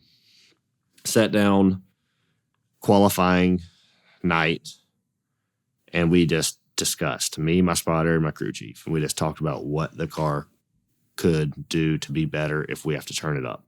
Okay. And I said, if I had another, I said, I don't want to be picky, but I've never been that driver. I've never been a picky driver. I've always driven around problems. I've always driven around a car that's, wheels look like this because I just wrecked it before, comp. Yeah. But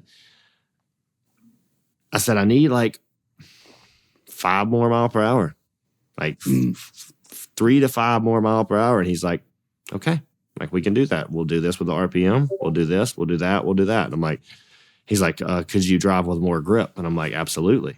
He's like, okay, let's, we'll, talk to Odie. This is what we can do. And I was like, I don't really want to add toe. I don't like driving with a toe because of the style that I drive. Right. Yeah, it'd be tough. You wouldn't be able to hold your angle as long. No, right? I drive big angle, and toe's gonna pull you out of the zone if you're big. It's just, it doesn't. Yeah. Me and toe in the rear don't go hand in hand. So we have to find grip for me other ways. Okay. And that's where Freddie just shines, dude. He knows what the coilovers do and how they're gonna react and how to get the most grip to those 255 tires. And still not go under, 12 PSI, 10 PSI. Like, we did 10 PSI during my qualifying run, and we DB'd going onto the bank. So we're like, okay, that's too low. Okay, cool, we're good. Can't do that anymore. But having the backing of a team like Fuel Suspension and having to know that the car that he built me is capable, and all I have to do is do my best and not fall under pressure and not, my biggest competitor is my daggum brain.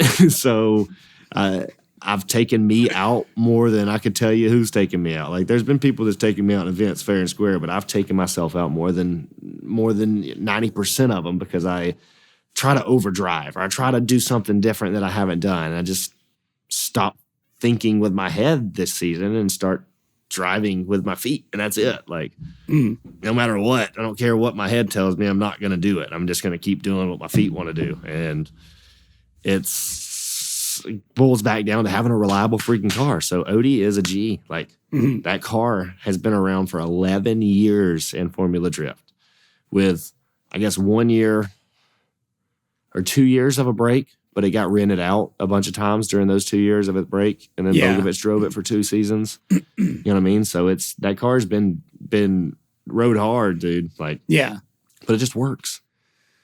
And it makes you be able to have the clear mindset that I'm talking about and have the no doubts that I'm talking about. And all of it, all the positive things boils down to having a reliable car.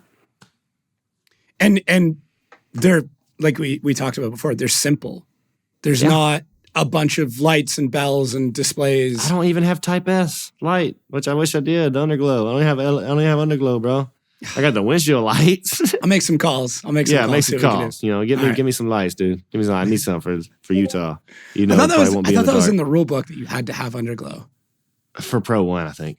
Oh, maybe not for Pro Spec. Got it. I mean, oh gosh, don't tell everybody. Shh.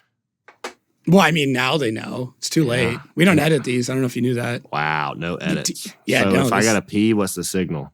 It's happened once, actually, and it was me. Simon's episode, I drank way too much coffee before the episode, and I had to get up in like the last 30 minutes and take a piss. Yeah, dude, I've been holding it for like the last like 45, and I think we've only been on it for like 45. If you gotta run, you can run. We can go back to this. That's fine. All right, I gotta pee, so I want to take a pee. All right, how about this? I'll meet you right back here. I'll go do the same. All right, do I need to like? You want to have a race? Anything? Do you want a race? Let's have a race. All right, ready? Hold on, wait. I'm gonna mute my mic so nobody hears me peeing. Okay. What? Go. Oh my God, I think I beat Ben Hobson at something. Well, I better relish this moment because it'll never happen again. You beat me. But I the real beat question you. is, did you wash your hands? I did wash my hands. All right. I believe you. So I don't know you as to being a liar, so I believe you. No, we're good. There. Hold on. You're still muted in my opinion because I don't have the Jones on. Got to put my beatboxers back on. It's all good. I had to run upstairs too. This office is in like my basement, so I had to run upstairs. So well, you can't rush perfection. So that's a good point. You shouldn't. I feel like there's doctors that tell you not to. Dude, that was a long pee. I was like, wow, when is this ending? My legs are tired. It's all that coffee. Have you? Speaking of coffee, have you ever had like a bathroom emergency in car? Like, has that ever propped up? Dude, yeah, not like where I pissed my pants, but like that's good, bro. There's been so many times I'm like, well, no, I gotta pee, but I'll wait until after this run. And then a wreck happens. And I'm like, no, I'll just wait. I'll wait. And then it's like 20 minutes. I'm like, no, I shouldn't have waited, dude. I gotta pee so bad. And after the run, I'm like, I do not care how long I have. I am going to pee. Oh my God. Yeah. That's like when they moved that porta potty in Atlanta. Like every driver was throwing a fit. Bro. Yeah. I almost peed behind the wall, but I was like, nah. So I hopped on the scooter and took off down there to the porta potty. I had to pee a bunch of those times. But you gotta stay hydrated, dude. You gotta stay hydrated. I'm sweating so bad. Yeah. I'm like, man, I don't even think it's waters. I don't think his waters are going in me. Like, you're literally going straight through me. I'd be curious how much you guys like if you lose weight driving. Because like they talk about like F1 drivers losing pounds. I mean, it's a little different. That's like a 2-hour marathon and like, 5-6 Gs and it's crazy. Water weight, I'd say for sure, probably. Yeah, you're not losing fat. We drink water right back. So, I mean, I drink a lot of water and some Gatorade and stuff like that. That's good. Just to a certain point, like the water just like going straight through you. You need some electrolytes. It's not doing anything. No. Add a little salt to it. What's your Gatorade color? I am judging you. Like my go-to? Yeah. If you're gonna pick one, you go to 7-Eleven. You see the Gatorade. You're gonna grab one. What one are you grabbing? Like the light purple one. Oh, okay. Forgot what it's called. Like, yeah, is it the zero sugar one? No. Oh, okay. It's like some kind of like frost one, but it's like a light purple. It's super good. Gotcha. I like the orange one too. Like orange yellow. Those like the OGs. Those are great. There's no blue allowed in Odie's pit. No blue drinks. Really? Don't know why. It's used to be a thing, and now it's like a funny thing for them. So it's like you should hand him a blue drink. He'll probably tell you to leave. Interesting, man. Yeah. I almost no blue drinks. Almost want to hang on to this for his episode. Yeah, I don't know if it's like a secret, so maybe we should hang on to it for his episode. Like, what's your thoughts on blue drinks? I'm just gonna ask him. I'm hoping he listens to this one. Maybe he won't. He will. Maybe he won't. Yeah, he will. He will. Yeah, he's like. He's such a good guy. I've had quite a few conversations with him. He's such a he's my wife's favorite driver. Like, yeah. He's just such a nice guy. Yeah, he's such a nice not guy. Like him. It's nothing not to like about him. That's a good point. He's a ripper, dude. Yeah, it is. I felt bad because he's struggled. Like he's had such weird seasons, and it's like, what's going on, man? So this year, Phil Suspension's been having a season, dude. Holy shit. Been having a season, man. Yeah. We all have 2 podiums so far this season. I've got a first and a second. He's got a first and a third, and Simon's got a second and a third. So we've got 2 thirds, 2 firsts, 2 seconds. Whoa. Huh. Yeah. I didn't even realize that. Huh. All right. Well, speaking of doing really well at events, what are your thoughts on next year? I feel like you kind of knew this question was coming. I mean, all I'm saying is, Pro 1 boys better watch out. Alabama boy is thinking about moving on up. I ain't got to watch out. Don't say that. Like, that's just me talking shit. But it's such a huge jump, too. Like, it is a huge jump. But I'm ready, dude. I'm ready for it. I've been in this sport long enough to once you can. It's the fear factor. It's the butterflies. It's the nervousness. It's the making mistakes whenever the time to not mistakes. I raced motocross. We had a lot of laps. I've wrecked a lot. You get up and you got a lot of laps to catch back up. Like racing, doing this Formula Drift, any drift, you have two runs. Yeah. Your lead and your chase. You have a total of, say, my lead lap, and I just off the top of my head, I know my lead lap in grade 8 against Austin Mata in St. Louis, my time was 16.95 or 16.97, something like that. Yeah. So 17 seconds around this track. You got 2 of those laps, and either you move on or you pack your trailer and you watch everybody else. You know what I mean? Like, yeah, there's no second chances. There's no, especially in Prospect, dude. We have 4 rounds. That's it. You have one mistake. Last season, I was second in points coming into the St. Louis race. Third round, I was second gonna ask in you about this. Points. Yeah. Right. Go into St. Louis. Practice was spectacular. Yep. Best performance of my season, that race. All the spotters were telling my spotter, like, Hobson is on it. Like, Hobson is on it. Park the car. I was second to qualify because I was second in points. So I was like, let's park the car. It's doing good. We have like 45 minutes before qualifying. Let's, let the car cool off. Let me cool off. But let the team have, sufficient time to, put tires on it, ice it down, get it all ready for me. Wipe it down, make it look clean. You know what I mean? Go into my qualifying run, enter in just like I did this past season. Big flick. Yep. Throw it in. I'm halfway through the zone. I start to turn in to drive to outer 2, and there's no steering input. There's none. I cannot get the wheel to go. It's just locked. I'm sitting here pulling it as hard as I can. I'm like, what the heck? Going to dip a tire at the end of outer 1, and I think that the tire dipping took the weight off the front of the car and allowed me to turn in a little bit. And I was like, okay, the car's fine. Flick into outer 2. All right, we're good. Riding through outer 2. Go to turn in hard for outer 3 because that's how that track setup was. Yeah. Couldn't get the car to turn in. The car was locked. I could not get the steering wheel to move.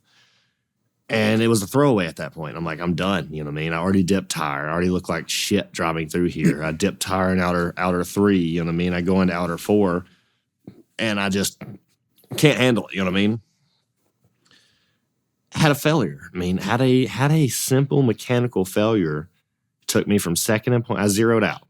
Going to the last chance qualifying. I'm like, okay, let's go do a safe run, Ben. I don't do safe runs. I'm not running up and dragging handbrake. And then I ran up. I flicked in as hard as I could. Filled all of outer 1. Steering feel count, felt a little weird. It was fine.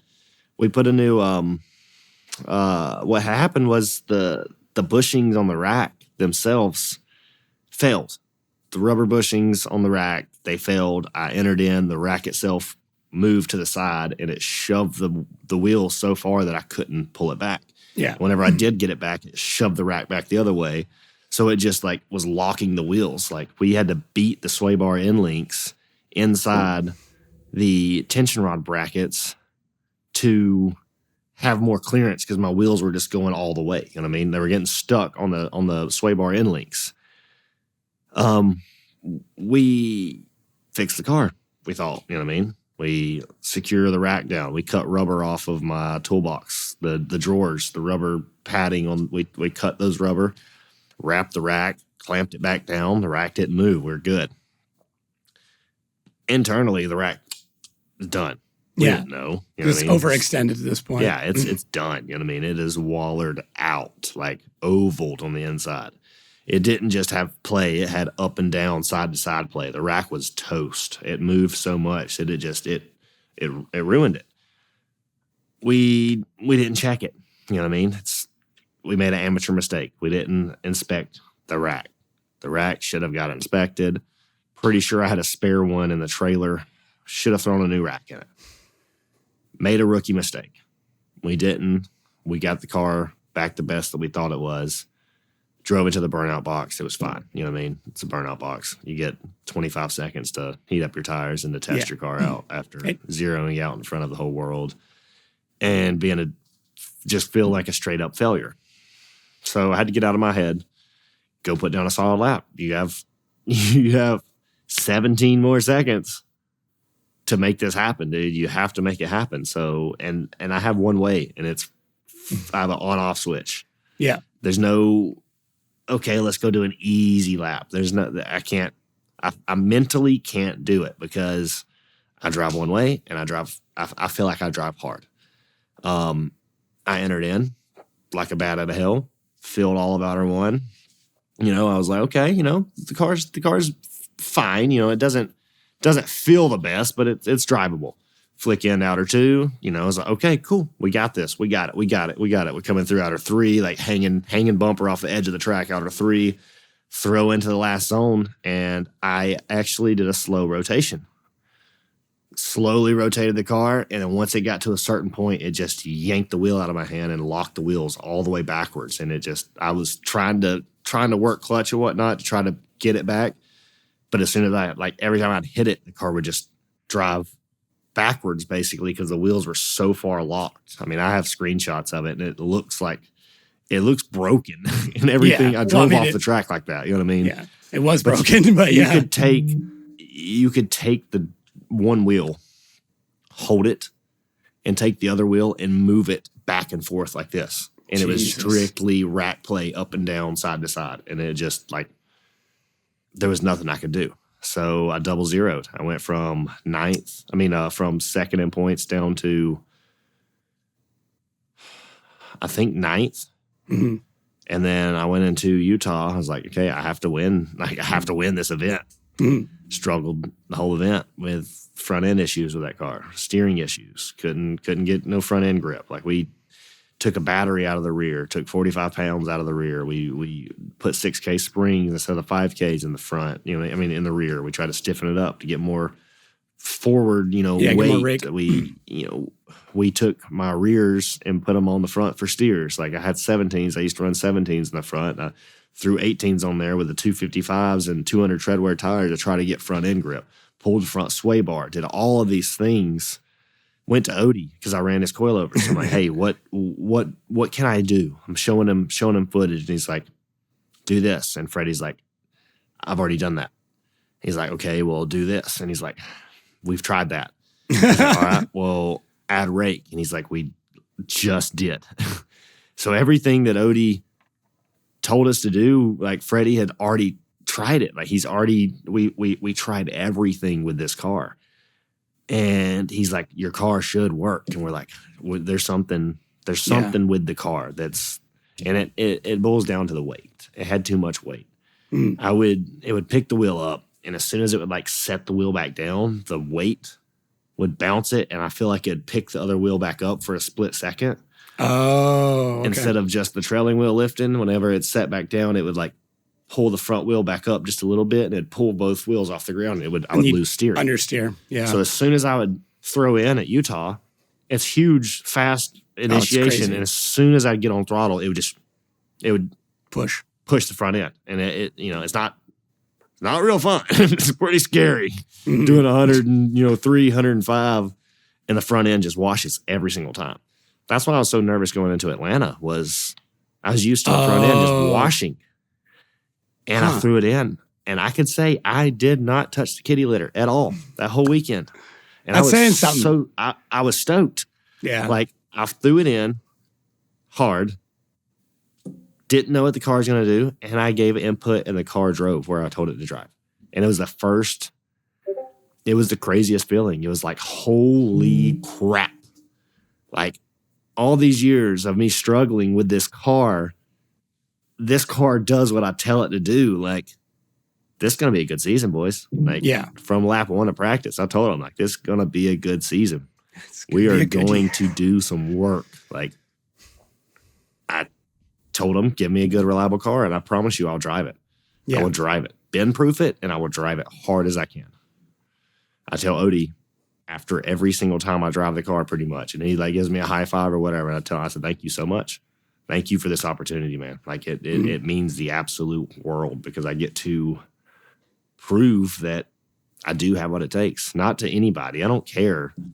Honestly, respectfully, I don't care what other people think about me. I prove to myself that I have what it takes. I'm not wasting my time. I'm not doing anything that I shouldn't be doing. This is where I should be, and this sport is where I should be, exactly. And it's just the best, most weightlifting feeling ever. And it's just like, okay, y'all sit back, boys. Y'all about to be busy this season. Y'all ain't getting no breaks. We about to be busy. Y'all have a lot of wheels to change this season. Like, and it's been great, man. It's been great. Yeah, that's got to be so validating to, like, not, it's easy to point at the car and issues before, but I mean, I believe a great man once said, performance is measured by results, not excuses. So that's what my dad says my whole life. It's what he's told me my whole daggone life. And dude, we went back St. Louis the next following year. I qualified first place and I won first place. Like, that was a statement round for me. That took me out of the championship last season. But everything happens for a reason. I'm a big, huge believer in that. Everything happens for a reason. You know what I mean? That video clip of you and your dad was like, you could feel it, right? When he like comes out and it gives you that, man, like I got goosebumps. I get goosebumps. Like you could feel it. It's so good. It's so good. And like now, and now knowing what that relationship is like, that's like your best friend, man. Like 100%. That's my dude. The dude's so supportive. He is. I was looking for him, I got out of the car, I don't remember what all I did. I'm pretty sure I got out, stood on the door bar, and, gave it a good old, hell yeah. But I felt like he was there, but I didn't know. And I turned around and I see him like running up, and I jumped down. And as you can see me in the video, I'm just like, I took both my arm restraints and I threw them on the ground and just like ran to him. I like scraped his chin with my hands. When I jumped up on him, he had a little cut right there. I was like, dude, I'm sorry. He's like, bro, no, worth it. Do that more. Do that more. I don't care. Like, this is what we worked for, man. And it's a great feeling. And to be able to share it with my dad, my best friend, my brother, like, your sister is at the round too. Like, oh yeah, they're always there. So just being able and having the ability to share this with my family is one of the best feelings in the world. Yeah. They're there forever, and memories are there forever, and shared memories are even more. So it's like, we've all worked so hard for this as a family. Like, nobody knows how hard it is to keep these cars afloat, how hard it is to get to these events, how hard it is to maintain these rigs and our trailers and our trucks and to figure out, where we're staying and how to get there and what happens on the way there. And, but knowing that your family has your back no matter what is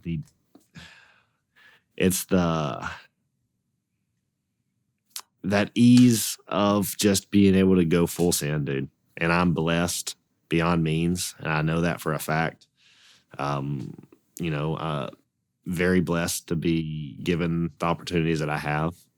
Very blessed to have the family that I have. Very blessed to have the structure and the someone to look up to. And it's, I'm sure when I was a kid, I took it for granted, and now me being a bigger kid, I take advantage of every opportunity that's given. So I can't wait to see what more comes from this? Because this is everything I've wanted, and I just want to be able to turn it into more and more and more, and inspire more people to try to be different and to do different things. You know what I mean? To who cares what people think? Like, if you want to, drive that car. Who cares what it looks like? Who cares what it sounds like? Just do whatever makes you happy. And this makes me happy. Seeing people makes me happy. Like, seeing people happy, making people happy makes me happy. And the amount of, kids that come up to you and DM you and say, dude, like, you inspire me beyond, I don't even know these people, and they look up to me, and it's like, this is what I do it for. Yeah. I do it to show people that anybody can do this. Yeah. Privateer, now I'm where I'm at, and it's anybody can do this. You just have to want to do it. You have to want it more than you want to breathe. And I want to be a championship driver more than I want to breathe, dude. This is what I think I all used to think I'm going crazy because it's all I think about. I'm, taking a shower, and I'm like washing my hair in the last round. I'm thinking of what I could have done differently, how I could have driven better, how I could have, stopped from doing what I did to cause me to make this mistake, or how that person got through there that cleanly, or, but whenever you can't stop, I don't know, like, I can't stop thinking about this. I can't stop envisioning myself on the podium. Like, that's what I want. And it's not, it's not what I need, it's what I want. And it's a difference for me. Like, you need things, you know what I mean? But wanting something, you don't necessarily have to have it. And it's okay. It's okay if I don't win. I don't get upset. I don't beat myself up. I critique myself. I criticize myself. I go back and I watch footage. I look at what I could have done better. I look at what mistakes I made, or what caused me to cause that mistake. And sometimes, it's my fault, and sometimes it's other people's fault. And that's drifting. You got to deal with it. You got 3 judges deciding your fate. And it's all about moving on and just keeping your head looking at the next zone, no matter what. No matter what mistakes you had in the previous zone, looking to the next one, finding the next zone regardless of the scenario. And that's with life, man. And that's how I treat it. I'm always finding the good in every bad situation, to be able to want to look for the next zone. You know what I mean? It's a mental game. Drifting is a straight up mental game. And 100%. If you're not strong mentally, then you're not going to make it in the sport. Yeah. Not in a competitive standpoint. Yeah, no, I couldn't agree more. Well, I had a couple more questions. We'll leave it for your next interview. I can't think of a better way to end it, because that was wicked. That was very, very inspirational. It gave me goosebumps. I think it's, it's good words for everybody to sit and think about, especially getting into drifting, that, like, if you want to be a champion, if you want to get to this level, like you said, like, this has to be more than breathing. And it's interesting to speak to champions and people, at this level, and it's always the same thing. It's everything. Like, that's it. This is what I think about. This is what I breathe. This is what I do. There is no other option. So, that's a good sign for you, man. I mean, you're crushing it this year. I can't see it slowing down. I'm stoked. I hope that the jump to Pro 1 happens, because that gets me fucking pumped. So I'm pumped, brother. I'm ready for it, dude. I'm ready for it. I appreciate you having me on, man. Dude. It's an honor to be a guest on the show. Stop it. Love talking to you, dude. It's a little different this time. We're not, touching elbows right now. I know. We're not on the podium in a hot suit. It's a little more relaxed. It's kind of weird, dude. You don't get to smell me sweating. I know. Hey, we did like 2 hours minus a pee break, so it's crazy how quick it goes, huh? That's wild, dude. That is wild. So. Cool. Where can everybody find you? What are the socials? Where all my socials are the same. Ben Hobson 213. HOBSON. Yep, Ben Hobson 213. YouTube, Instagram, whole nine. It's all same thing. Try to keep it simple. Good. So yeah, we'll put links down below too. If you get a chance, if you get a chance to add him as a friend on YouTube, but you need to get on that. Still go get on, subscribe on there. I got a few videos on there. I love your personal Facebook page if people end up adding you there. There's nothing funnier than you tagging yourself in recipes to remind yourself to make them later. He dug down deep. Hey, when you find a good recipe and I didn't really know how to save it. I guess that was before screenshotting was, a thing. You just tag yourself and it's gonna be on your Facebook. It's gonna be there. Nowhere, obviously. And I probably need to go see what recipe was that. I need to go check it out. Man, it was like a chicken casserole or something like that. Yeah, you're like, hey future Ben, remind me to make this later. Yeah. You better make this for me yourself. Dude, I died laughing. It was so good. So good. Well, thank you, sir. That's me. That's this guy. He's a wild one. He's a wild card. Oh, God. Thank you again for coming on. Thank you, everybody, for listening and all the support. Make sure to give Ben a follow. I'm glad we got to do give this, this guy a follow, too, man. He's the one, rounding us all up and getting us all screen time. So Go follow me on Threads. I have been Go follow his MySpace, unhinged. dude. The song, his MySpace bio song is spectacular. I try. His coding is top tier. I think I still have it. Hey, man, that's how I learned how to code. So we all did. I know. That's where emojis came from, I'm pretty sure. Cool. All right, bud. All right, guy. Have a good day, bud. I'll see you in Utah. See you in Utah.